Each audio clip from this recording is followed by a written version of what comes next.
Spiritual Teaching 171. Love each other.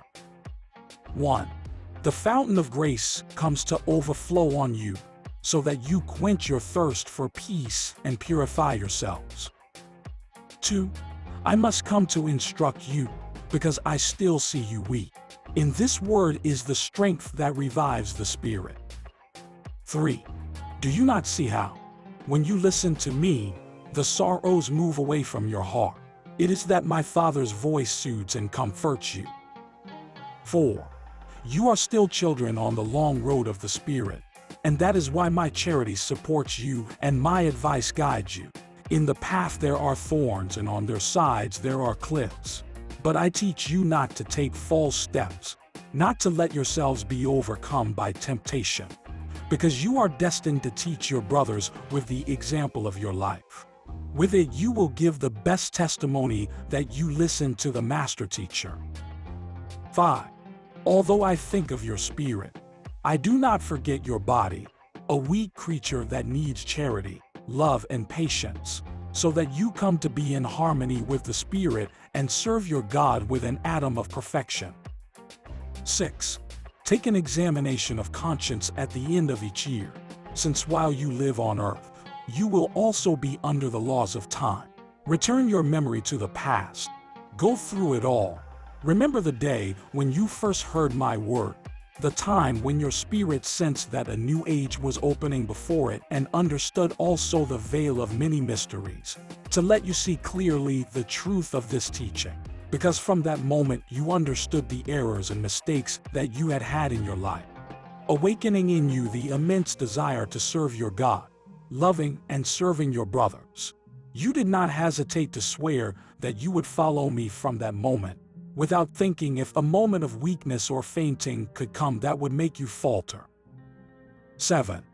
And as you were listening to me, my teaching was infiltrated into your being, and your consciousness was the jealous judge who has restrained the instincts of the flesh. 8.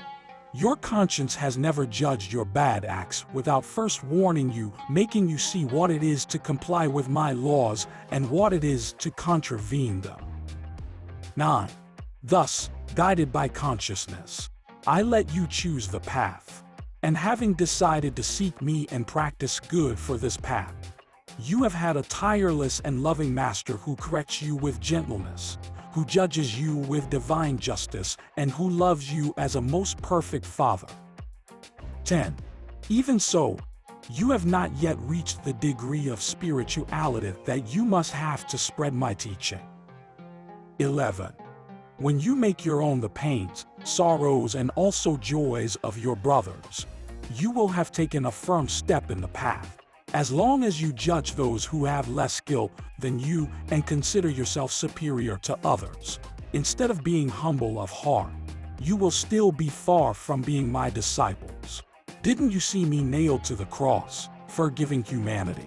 Why don't you imitate me? Because you always see with greater interest the satisfactions for the body than those that concern the spirit. 12. I see that you still do not understand my teaching well, nor do you have a clear idea of the end that awaits you. 13.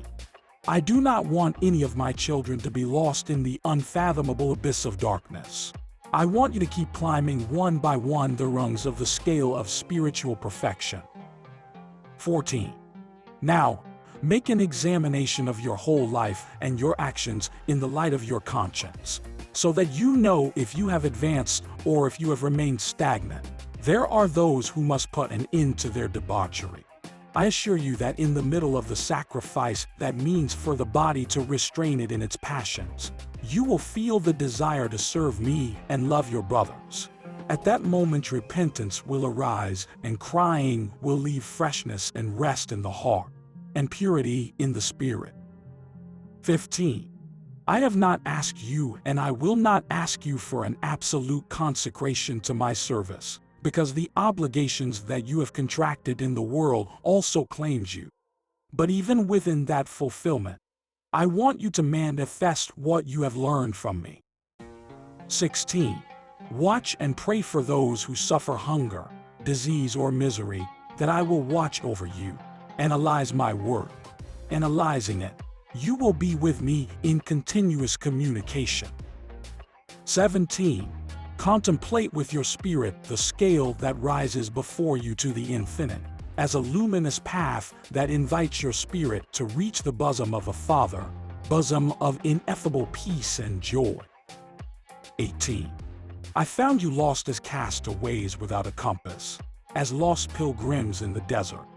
But I sent you my light that made you find a path full of hope, faith, and consolation, which lifted your spirit, flooding it with vigor and energy to continue in pursuit of the goal. 19. At the end of the scale, on the last step, there is a dwelling to which you are all predestined, but to which it is necessary to conquer with merits, with faith, with great love and charity, overcoming obstacles, mastering temptations, even to finally reach the new promised land, the kingdom that is not of this world. 20. This scale is a straight path, and in it there are no crossroads or labyrinths, with which I give you to understand that in compliance with my law and in the analysis of my teachings, you will not find complications. 21. You are going to march firmly on that path. You are going to fight for your elevation. I will make you strong, if not with my power and my light. With what weapons are you going to fight and defend yourselves? With what will you overcome your temptations? If I didn't cover you with my cloak of love, how could you free yourselves from your enemies? But in truth I tell you, that also my protection and the light you will have to earn them with merits from my sword. 22. Your footprints will be imprinted on the spiritual path that opens before you, but those footprints will speak of good works, renunciations, noble acts, high love, and unlimited charity. 23. Each one has his destiny outlined with his spiritual mission and his human mission. Both must harmonize and tend towards a single end, and in truth I tell you, that I will not only take into account your spiritual works, but also your material works, because in them I will find merits that help your spirit to reach me. 24. You will not be alone on the walk. In front of you, some closer and others more distant, there are many beings who also advance step by step and who watch and pray for those who walk behind them. His ideal is not to arrive alone or to arrive first, but to prepare the path for his brothers so that one day, the joy of the first will be the joy of all. 25. How beautiful I behold that road. How my spirit recreates seeing the advancement of my children, their effort to rise and reach new degrees of perfection. 26. There are beings from all the worlds, some in spirit and others incarnate, all carrying out different missions. Is in the infinite where you are building your home, to delight you tomorrow with the taste of honey that will give you peace of the spirit. 27. Blessed is he who follows me on the path of truth. 28. Blessed is he who loves and trusts me, who knows his mission and fulfills it. 29. When speaking of a path, I do not indicate any on earth, because it is not the world you inhabit where my kingdom is. It is the ever-ascending spiritual path. It is the evolution and progress that awaits your spirit. Therefore, wherever you are on earth, you can be within the path of the Spirit. 30. My children, if you have left the path, return to it. If you have stopped, go ahead. 31. The mission that you carry, I have given you according to your ability and your strength. You only need to understand it and love her. Pray each day so that you receive the necessary light for your work. Then stay prepared, attentive, so that you can hear the voices of those who call you, of those who request you, and also so that you know how to face the tests. Because each day of your existence is a page of the book that each of you is writing. Every day is marked with a proof, and each proof has a meaning and a reason. 32. I want to make of you a healthy people of spirit and matter, because you are the chosen one, the witness of my manifestations in all times, and you have come at this stage to fulfill a delicate mission and to prepare the way of the new generations. 33. I have sown your path with proofs of love so that you do not doubt me or yourselves. Those who have heard me at this time, do not go to the grave taking with you the secret of this communication that I have had with you, because your main mission is to speak in my name to humanity, to testify my revelations. 34. Do not tell me that you lack preparation to do it, because I have spoken a lot to you, and when you hear me, you have purifying yourselves. Everybody can take this message to the world. Men await it and are ready to receive it. Have you not noticed the yearning for spirituality and peace that humanity has? Are you not moved by their ignorance and their pain? 35. My spirit is poured out on all men, speaking to them through their conscience and telling them, come to me and rest. Take the faith that you need. No longer be the blind on the road. 36. People, do you know about the work that I am developing in the world? No, you tell me, we only see this humanity plunge into great abysses and endure a great test. Truly I tell you, I have allowed man to do justice by his own hand and recognize all his mistakes, so that he can return to me purifying. Over all creatures I have sent my light, and I have accompanied him in his days of tribulation. 37. My spirit has been poured out on every spirit, and my angels are scattered throughout the universe, fulfilling my mandates to order and return everything to its course. And when all have complied, ignorance will be gone, evil will not exist, and only good will reign on earth. 38. Oh, if you had managed to understand me, if you knew my desire to improve yourselves, how much you would have already climbed and how close to me would you find yourselves. If your will were mine, you would have already reached the top where I wait for you. 39. And what is my desire, people? Your unification and your peace. 40. Here you have me once more speaking to you, moving your heart, waiting for your awakening. 41. Every good tree will be protected and its roots and branches will spread, to give shelter and sustenance to the traveler. Also the weeds will be cut down by the roots and thrown into unquenchable fire. 42. I speak to you in a figurative sense, and when I tell you about that tree, I speak to you of the works of men. 43. To those I have entrusted with charges I say, prepare your harvest. Parents, teachers and rulers, lords and servants, great and small, I do not want you to present me your uncultivated lands, even if it were a small seed. Present it to me clean and pure. 44.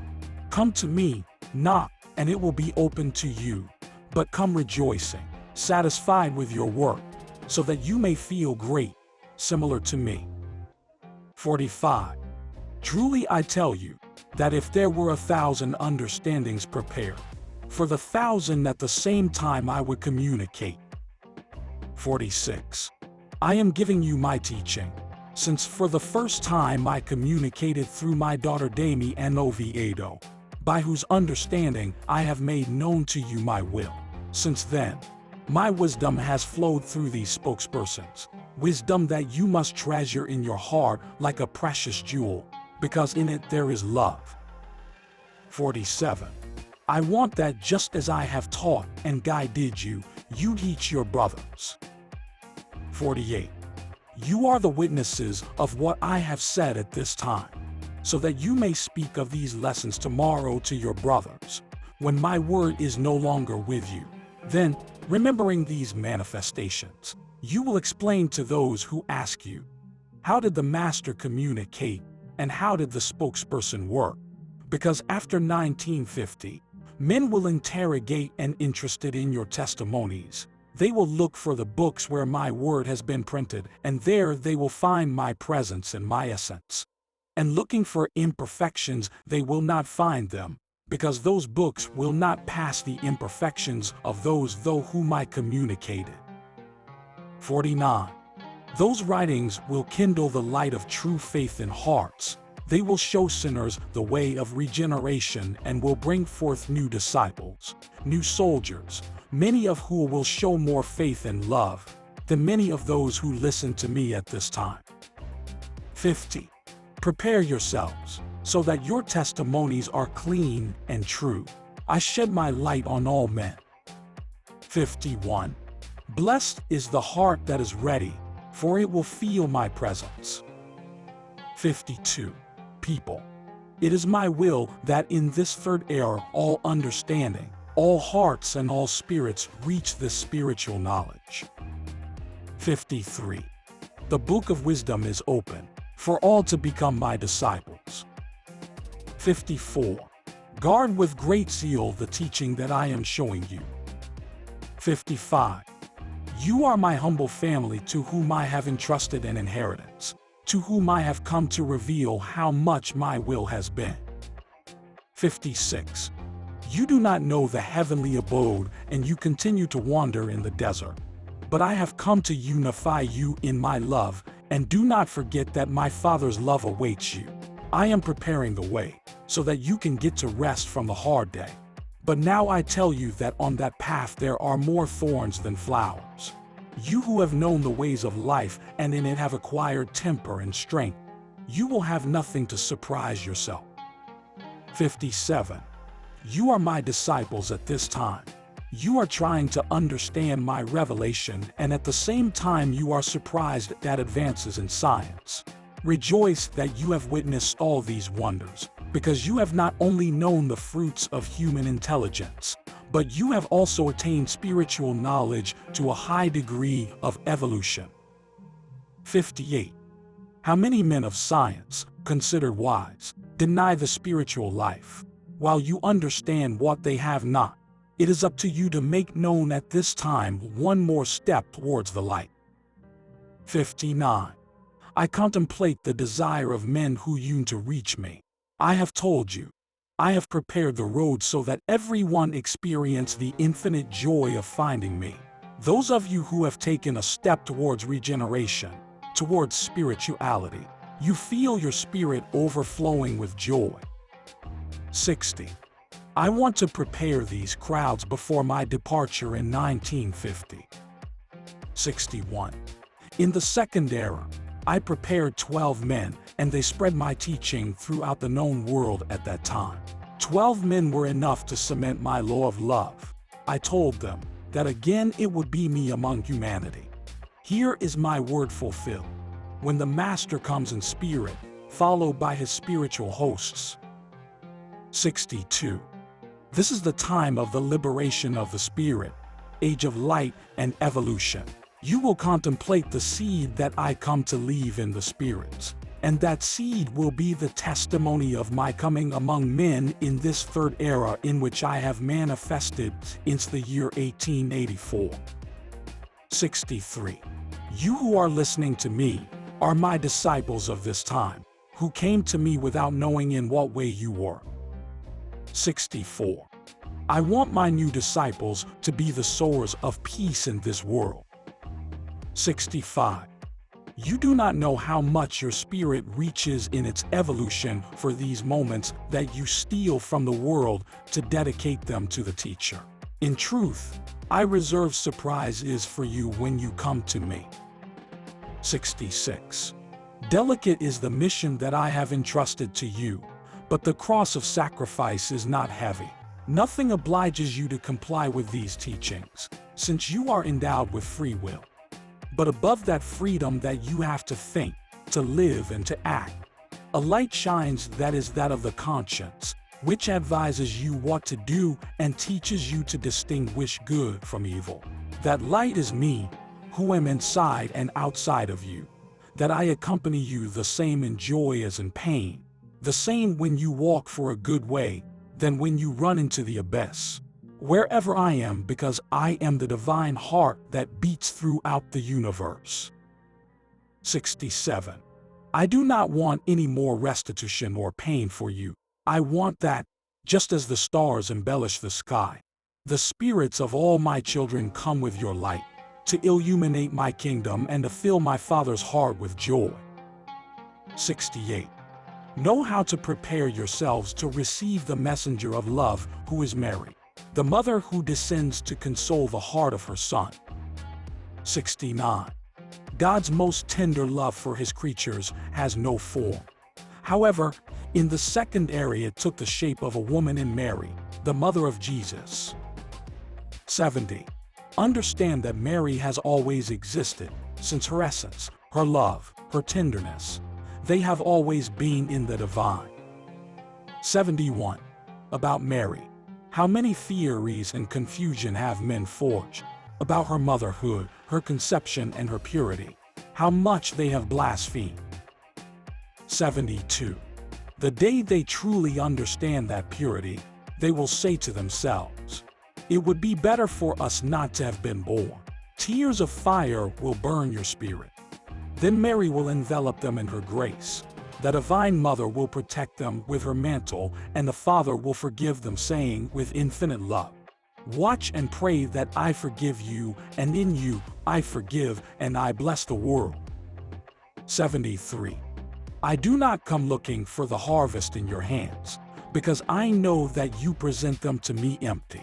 I have seen those who, instead of sowing faith in hearts, they have torn from them what little they were carrying.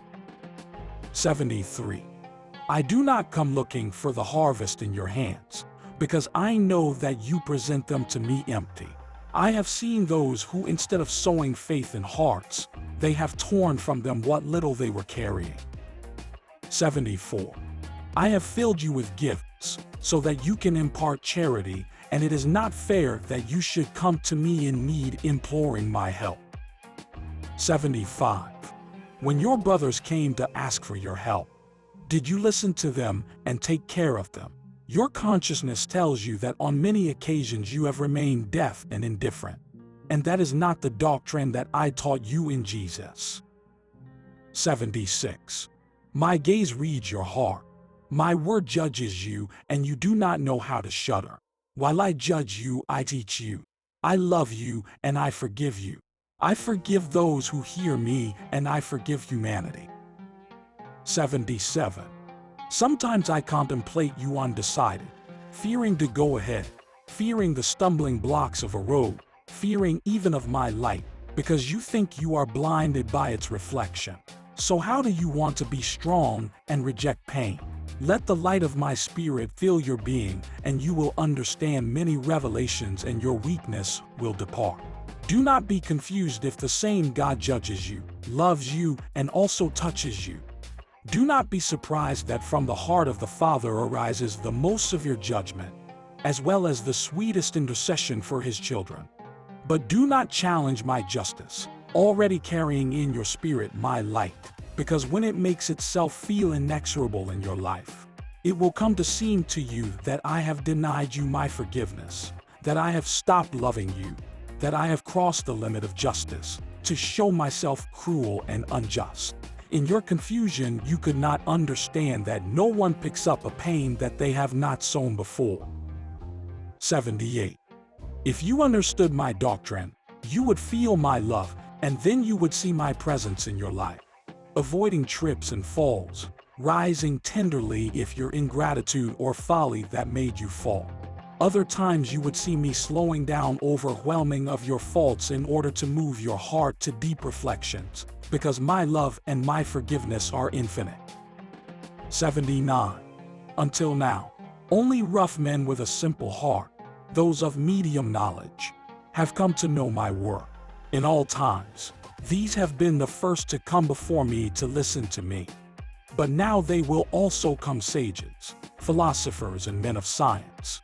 Some will do it in order to get to scrutinize the meaning of this doctrine, and others with the feeling that they are going to find themselves before a luminous reality. They will all come to learn new teachings in my word, and that new wisdom that you will find in my revelations will transform the way of thinking, being, and feeling of all humanity. 80. How much will you marvel at the simple and perfect way that I have chosen for my manifestation to take place, and how many clarifications and solutions you will find in my teachings. 81. I am going to entrust a new time to this humanity, made up of beings of different spiritual elevation, as well as different mission on earth. 82. An intense fight awaits the man of tomorrow. A fight that will not be for the ambition of material goods, nor will it be so selfish that human lives are dragged along. No, I speak to you of a noble and elevated struggle through which peace and love will be restored in the world.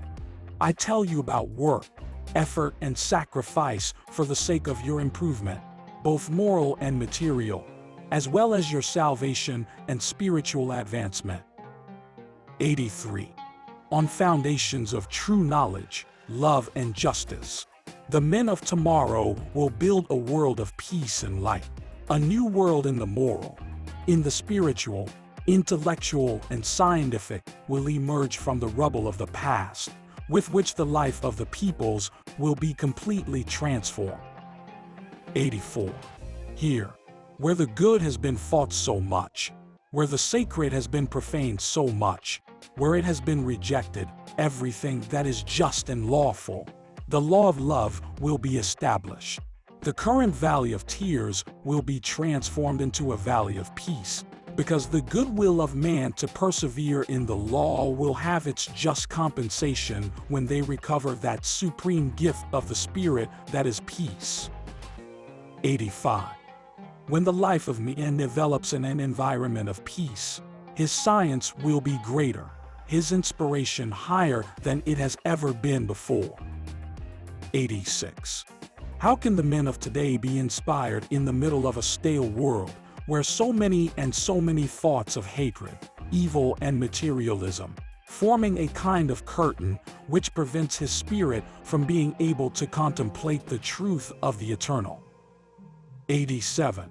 Come to me, O humanity, pray and tell me in spiritual language your longings and sufferings, so that I will take you by the hand and lead you to the interior of my sanctuary, where you will discover everything that I serve you to adorn, beautify, and ennoble your existence.